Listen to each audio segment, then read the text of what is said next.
સુરતના jewellers association દ્વારા જળ એ જ જીવન થીમ હેઠળ સ્નેહમિલન કાર્યક્રમ યોજાયો. સુરતના વરાછા કતારગામ જ્વેલર્સ એસોસિએશન અને સુરત જ્વેલરી હોલસેલ એસોસિએશન દ્વારા આયોજિત સ્નેહમિલન કાર્યક્રમમાં જળ એ જ જીવન થીમ હેઠળ જળ સંચય જાગૃતિને પ્રોત્સાહિત કરવામાં આવ્યું.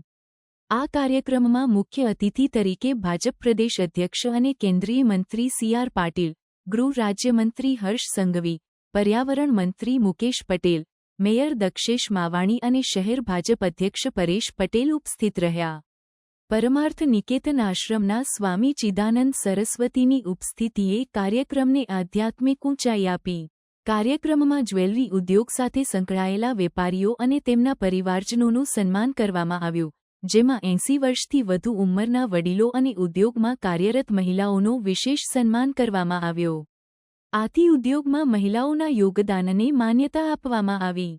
સ્નેહમિલન કાર્યક્રમમાં સાંસ્કૃતિક કાર્યક્રમોનું પણ આયોજન કરવામાં આવ્યું, જેમાં હાસ્ય કલાકાર માયાભાઈ આહિર અને લોકગાયિકા અપેક્ષા પંડ્યાએ પ્રદર્શન આપ્યું. આ કાર્યક્રમમાં હજારો લોકો હાજર રહ્યા અને મોજ મસ્તીથી આનંદ માણ્યો.